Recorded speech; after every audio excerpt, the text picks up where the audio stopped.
Thank you. Kamusta kayo lahat? Talagang pamilya sa dito. Andito naman, natutuwa ako kasi ito yung first stand-up show ng mga Kristiyano. Sabi ko nga, bakit hindi ba pwedeng nagiging nakakatawa yung mga Kristiyano? Nandun lang tayo lagi sa gilid. Pinanonood natin yung mga nakakatawang hindi naman masyado nakakatawa. Naintindihan niyo ba yun? So guys, kilala niyo ba ako? Talaga, ano ba yung mga show na napapanood niyo sa akin? Umpisa na natin to. FP James, ang probinsyano.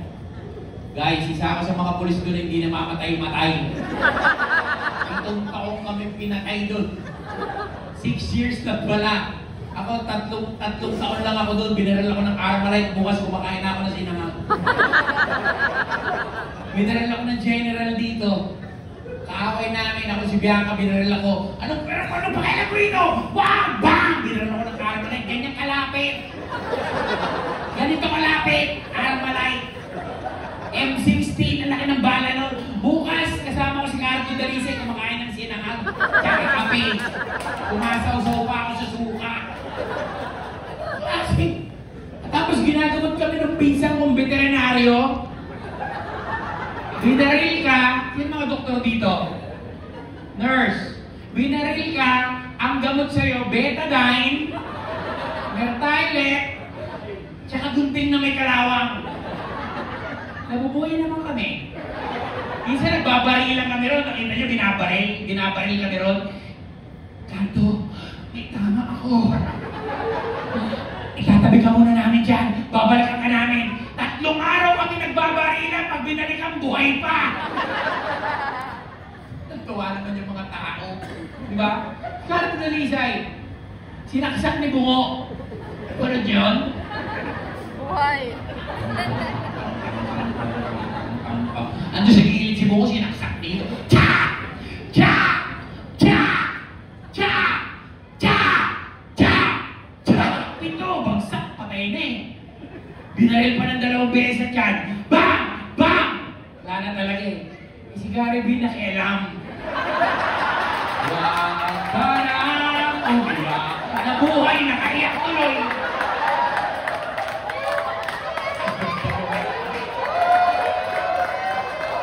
Nakakatawa doon pag pinagkakapag. Nung nasa Canada ako, doon ko lang na-realize na ganun pala rin palabas namin. Ilan kami pulis doon? Cardo Dalisay nakasakay sa motor. 38 yung baril, kalaban ng pulis 3,000, hindi naubusan ng bala. 6 lang ang bala yan eh. Kayo naman nga. Ang galing-galing. Kalaban nakasakay sa jeep, 3. Nakamotor siya, nakikipagbaril ng 30 minutes, walang hawakan. Bang, bang, bang, bang, bang. Patay yung mga kalaban eh. Nakauwi pa yun kayo. Tsaka napaka-asintado ni Cardo Dalisay, guys. 45 na rin yung helicopter. Lumipad yung kalaban. Hindi ka namamatay ng Nakatago tago pa eh. siya layo nun, guys. Lumipad ha. Ginanan yung 45, oh.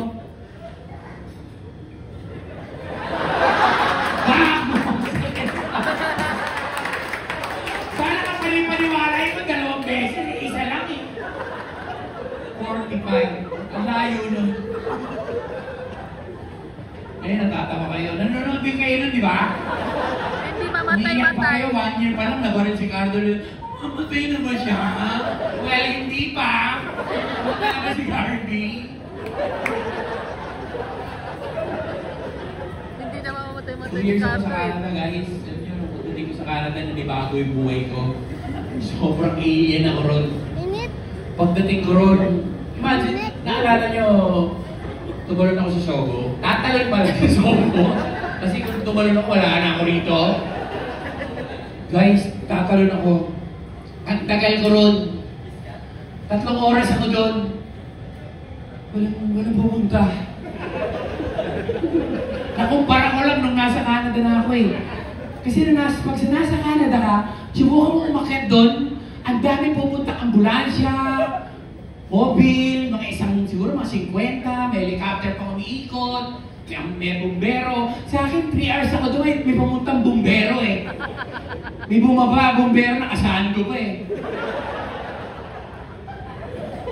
Bakit? Anong problema? Magpapakamatay ako, natakot ako magpakamatay eh.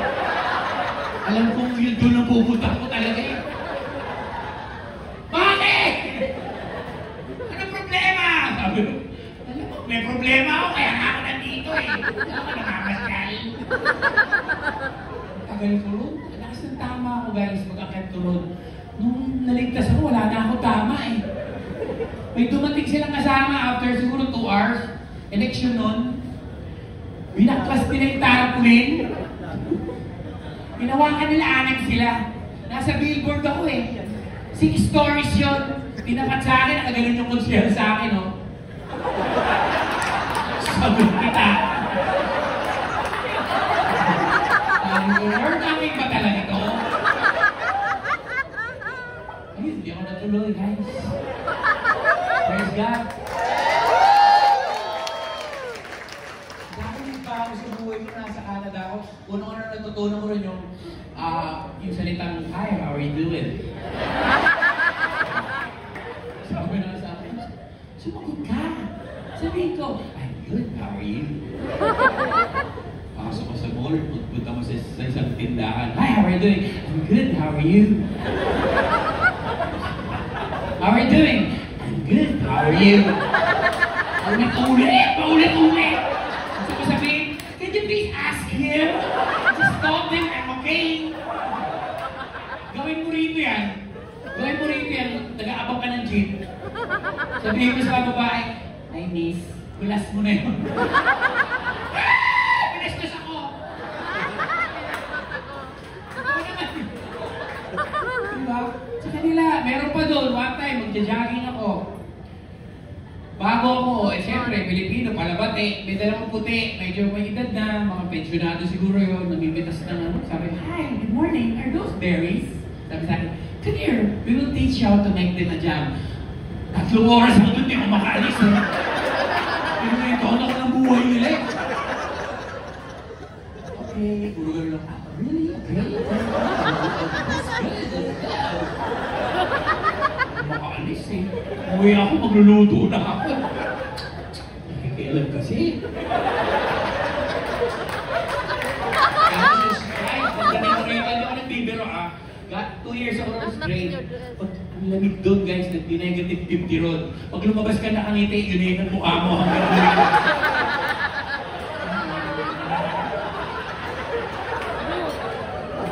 Botox ka ba? Hindi. Negative 50, negative 50. Grabe, lamig. Ang dami ko suot. Pagdating ko ron, inabutan ko yung winter, may jogging pants ako. 2. Naka-wet pants ako. Yung Levi's ko, 2. Isang 501, isang 505, magkapatol. Tapos, one time, parang ayokong bitawan to. Nag-fishing ako. Segway tayo. Mahilig ba kayo mag-fishing? Fishing. Nanonood kayo sa YouTube ng fishing. Guys, bago ako pumunta sa Canada, hinanda ko na yung sarili ko. Sabi ko, ang sarap. Ang sarap mag-fishing. Kasi doon, pag may binabato sila, nakakahuli sila, di ba? Mga isda, mga ganun-ganun. Pagdating ko, hindi naman pala totoo. 3 oras na ako ron. Wala akong nahuli. Lahat ng bait, ginamit ko na. Live bait, fake na bait. Yung ulam nga namin, sinisig, ginaganong-ganong ko na sa isa. Baka sakaling, wala akong nahuli. Meron doon puti, mas nauna pa sa akin, nakahuli. Pagkahuli, sabi sa isda, oh, "See you later, buddy." Hindi ka walang mo. Hindi naman ako pumunta rito para makipaghalikan sa isda eh. Kakainin ko yan. Ginaya ko. Kasi pag nahuli ka rin, pag di mo sinukat, bro, huli ka, magpapayad ka, mga 150 yun. Pagmaliit. Nagdala ako ng Tapon plastic. ulit, pagbabae. Crabs, tapon ulit. Yung sa ilalim ng release ng tren, daanan nyo naman nagja-jogging. Nakahuli ko maliit, nilagay ko sa plastic. Pinabi ko siya dumuhan. Uy, dumuhan. Jogging. Hi, did you catch anything? Sabi ko, no.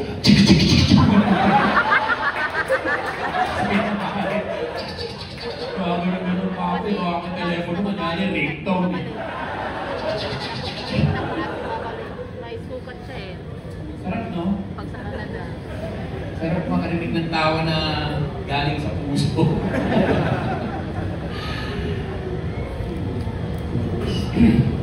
Ano kwento?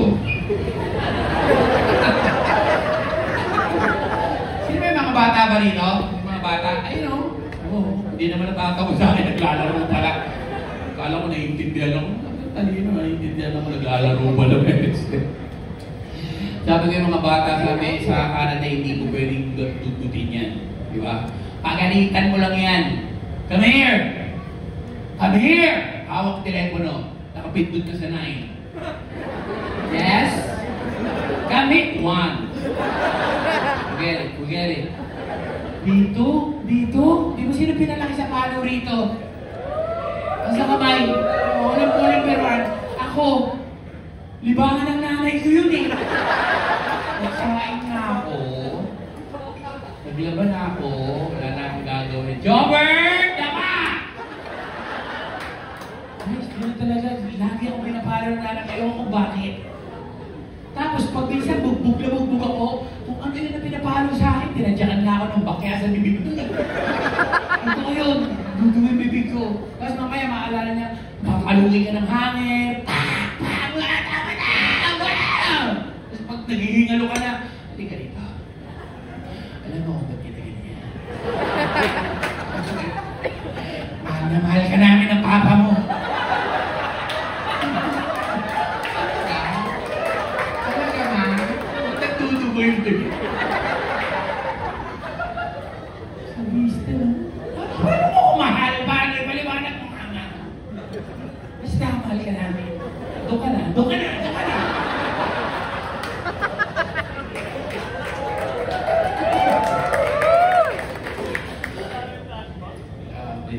Alam mo, mahirap magpatawa.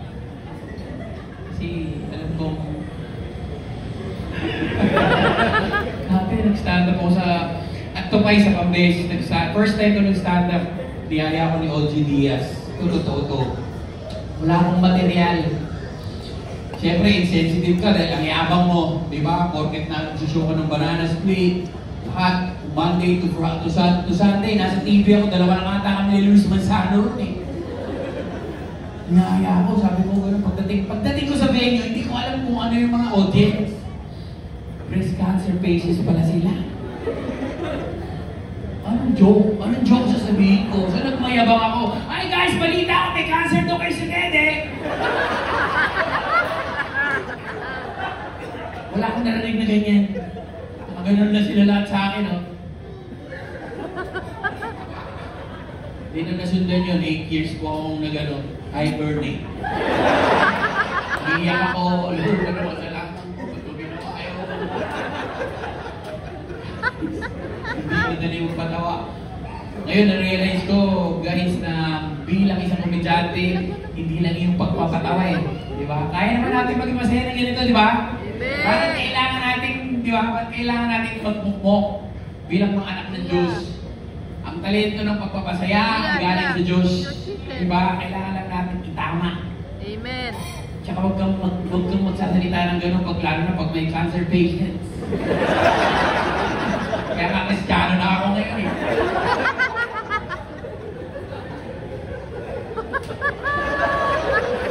Naalala ko doon, kaya naman kanina galing ako kay Coco. Kinukuha akong batang kaya ako. Realize ko, ito na naman kanya.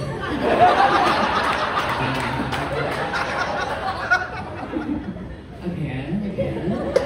Papatayin, bubuhay. Ang tagal ko na sa probinsya. Alam mo, minsan, nung nasa probinsyano ako, sa lagi ko nang ginagawa ko, na binabaril kami nabubuhay, isa pag umuwi ako, ginagano ko sarili ko eh. Hinipit ko mga sa kotse. Ay, sasakto pala ako. Hindi ako tinatabla ng bahala sa TV, pero, aray, nagtatabla ako ng pipitan. Doon, merong maliit na tao, di ba? Baby Giant. nakikipagsuntukan sa preso. Hindi namamatay. Ang dami ng patay, buhay pa siya. 3-2 yun ha. 3-2, nakita ko ng personal ganito. Ikulong mo yun, nakikipagsuntukan sa mga mamamatay tao, hindi siya namamatay. Feeling ko pag nilagyan mo ng 3 langgam yung brief mo, patay yun eh. Sa palabas yun ha. Just mental kayo. Sobrang liit ng mga magkaka-allergy yun eh.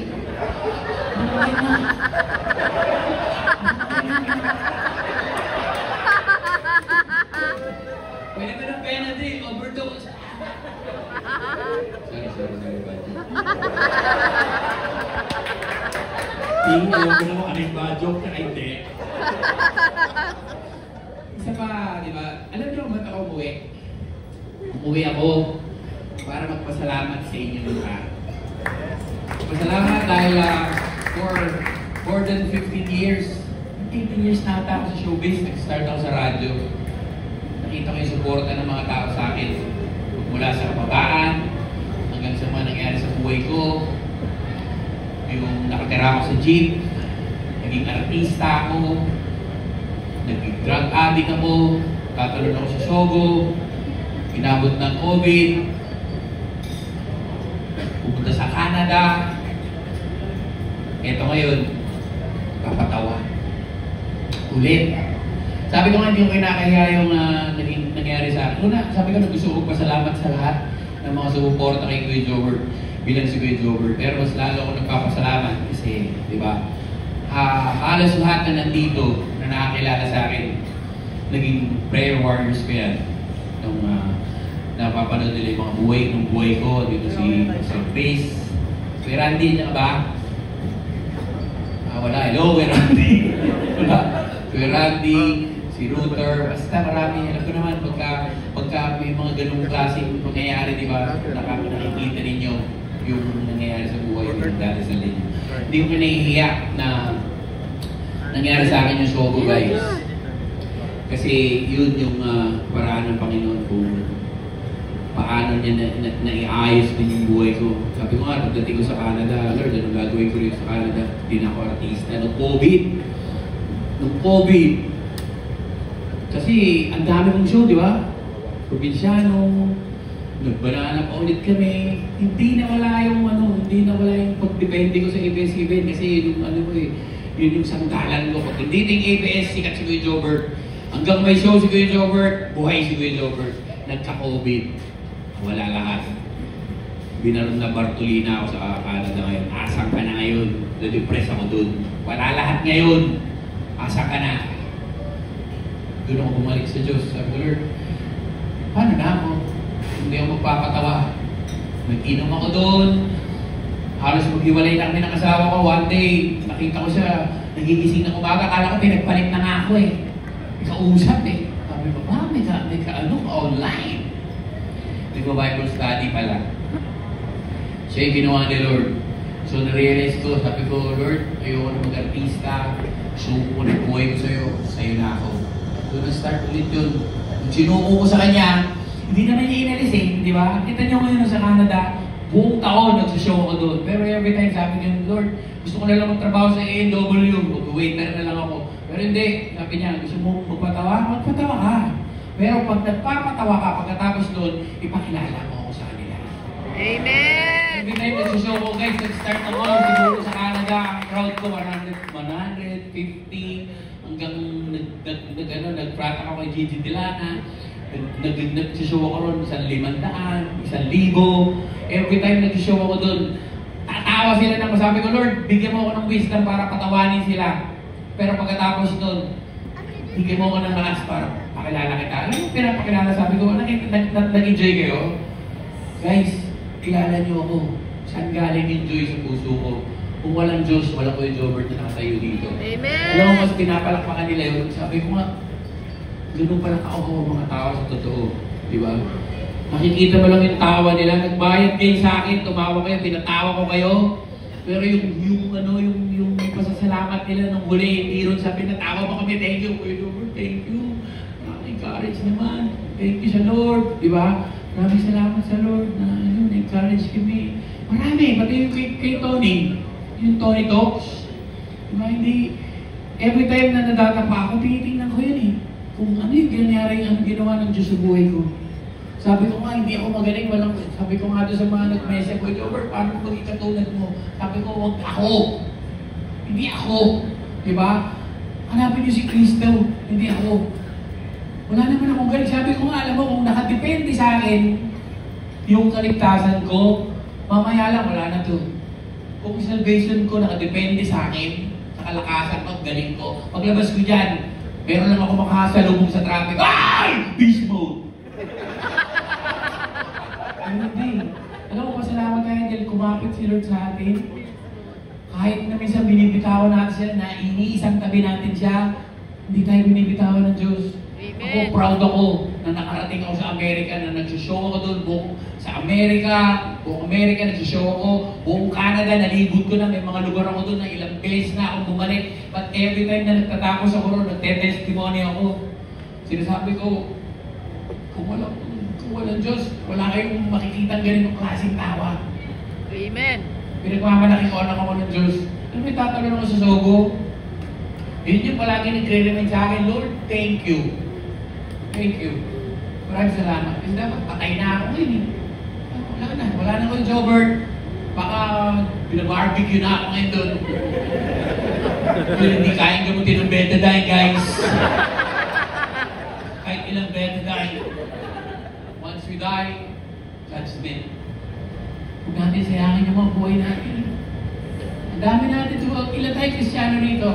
Ang dami natin. Ang saya natin dito. Lumabas ka dyan. Magbaba mo dyan. Yung mga nakakasalubong natin dyan. Yung mga nakakasama ko sa YouTube. Yung mga influencer na yun. Ang daming hindi nakakilala sa Diyos. Ang dami natin kailangan abutin. Amen. Hindi lang ngayong araw na to. Sabi ko nga, ang pagiging Kristiyano, hindi lang mo nakikita sa pag-iyak-iyak eh.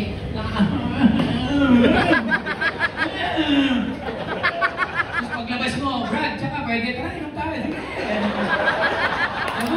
Sagot mo. Hindi nakikita ang pagiging Kristiyano, hindi nakikita sa pag-iyak-iyak lang kada linggo. Ang pagiging Kristiyano ay nakikita sa buhay na binago. Amen. Mahirap maging Kristiyano, pero masarap maging Kristiyano. Masarap yung umiiyak ka pala. Hindi ko ano, may ginawa kami video, nakapagsalita na naman ako ng gago ka!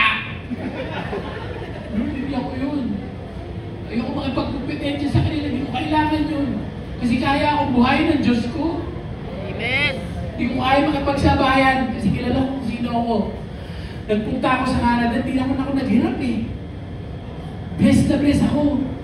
Sabi ko, Lord, ano gusto mong gawin ko? Magpatawa ka. Patawarin mo sila. Patawa ka. Pero gusto mo, di ba? Hindi ko aalisin sa iyo yun. Di ba? Pero habang pinapatawa mo sila, patawarin mo rin ako. Sayin mo rin ako. Ikwento mo sa kanila. Amen. Pagbalik mo rito, nung nakasama ko yung mga kaibigan ko sa showbiz, ang hirap. Pinagtatawanan ako. Minsan niyayaya ako, minum dahil kilala nila ako eh. Pag nandun si Jobert, may inuman. Pag nandun si Jobert, masaya. Sabi ko, hindi na ako umiinom. Anong pinagsasabi mo? Iyahan na ako sa Diyos. Ano yan? Anong kalukuhan yan? Ang Diyos? Puro ka Jesus!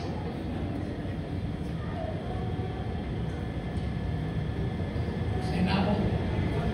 Amen. Di ba na minsan naiiwan ka? Di ba na umiiyak ka minsan mag-isa? Minsan, di ba na yung tanga ka, kawawa ka?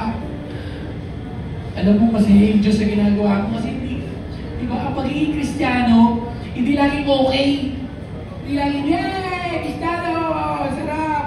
Pag walang struggle, pag walang paglalaban, di ba, pag hindi ka nakikipaglaban sa mundo, kakampi ka niya. Kakampi ka niya. Di ba? Hindi tayo, yung kompromiso, yung sinasabing compromise, di ba? Pwede naman to, ginagawa naman nila eh. Pwede na to, naiintindihan ng Diyos to eh. Matatawarin naman ako ng Diyos eh. Ganun na lang ba tayo lagi? Di ba? Kung ganun tayo palagi, ano makikita ng tao sa atin? Ano kinaiba natin sa kanila? Amen. kailangan maging proud tayo, di ba? Mga anak tayo ng Diyos eh. Anak ako ng Diyos, mahirap! Mahirap! Lord, mahirap! Mahirapan ako! Minsan gusto kong magalit. Minsan gusto kong magalit. Minsan gusto kong makasar kasi ba't di nyo na ako kinakaibigan? Ito lang naman ako, bakit? Kaya namin sa'yo. Puro ka Diyos. Puro ka Diyos. Malang araw, alam mo, hindi ako naggalit. Naawa ako sa kanila. Kasi mga mahal ko. Pag mga naging Kristiyano, nakikita kayo sa sarili ko sa kanila. Naawa ako sa kanila. Kasi balang araw, hindi nyo madidin, haharap tayo lahat sa Diyos. Amen.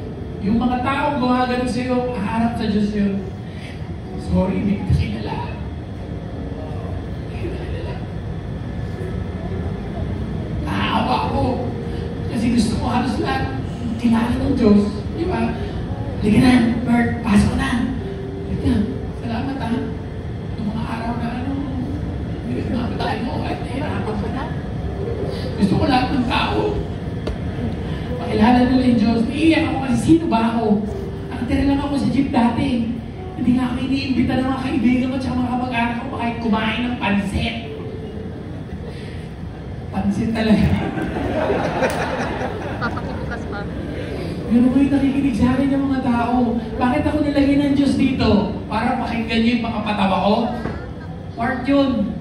Salamat. At napatawa ko kayo. Pero mas gusto ko uuwi kayo rito, meron kayo na pulot. Pero kayo, meron nahipo sa puso nyo na mahal kayo ng Diyos at hindi niya kayo nakakalimutan. Amen. Philippians 1:21, to live is Christ and to die is gain. Hirap. Pero gusto ko mabuhay para sa Diyos. At kung mamamatay man tayo, kung Kristiyano kayo, napakinabangan yun. Uuwi na tayo. Ang kaya gawin ng kamatayan sa atin ng Kristiyano, iuwi lang tayo sa Diyos. Wala iba. Iuwi niya lang tayo doon. Ang ikli-ikli ng buhay. Ito ibigan ko, best friend ko. Pagdating ko rin ko na inabot, mas bata pa sa akin yun, no? Hindi niya naman alam kung kailan tayo, di ba? Hindi niya alam. So, uuwi ako sa Canada. Nagpapasalamat ako sa inyong lahat. Kasi sabi ko nga, nagawa ko na lahat para sa showbiz. Napatawa ko na yung Pilipinas, napatawa ko na yung buong mundo. Lord, ministry ko rin yung pamilya ko eh. Kinukuha ko ni Coco, uy, kunin kita rito. Doon ka sa pulong ko sa bata kaya ako magtrabaho pa. Daming offer sa akin, pero sabi ko hindi na. Kaya kong buhay ng Diyos ko. Ministry ko yung pamilya ko. So guys, sana na-bless kayo, hindi lang sa ngayon, may naririnig kayo. Alam niyo, ang pinakamagandang almusal araw-araw ay salita ng Diyos. Mag-iising ka ng umaga, alam mo, pinasabi ko sa mga blessing na nasa Canada ako eh. Alam mo ba, araw-araw kahit anong problema at pinagdadaanan ko, bago ako mag-almusal, babasa ko ng salita ng Diyos. Babasa ko ng Bible, kahit pa isa-isang verse and chapter, tuwan-tuwa ako kasi yung Bible ko, luma na. Dati nagbibigay ng Bible sa akin, puti pa rin yung gilid hanggang ngayon eh. Hindi nga natitiklop yun eh. Matthew. Puro Matthew. Guys, doon nakikipag-usap ang Diyos sa atin. Totoo tayo, basta makipag-usap ang Diyos, totoo tayo manalangin. Itong mga Pilipino, itong bansa natin guys. Oh. Di ba, sabi niya, pag tayo lahat natutong manalangin.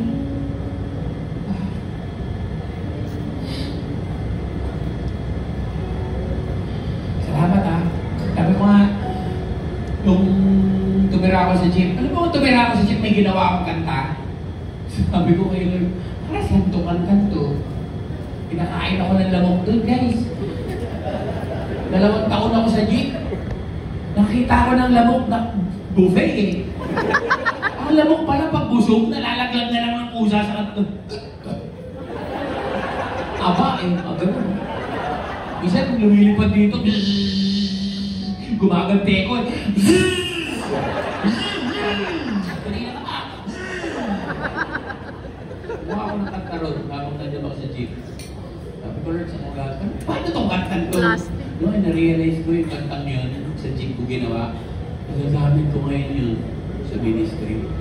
Yung kantang to, gamitin mo ako. Yun yung binigay ng Diyos sa akin at nagagamit ko ngayon. Ito pala yun. Gusto ko i-share sa inyo lahat.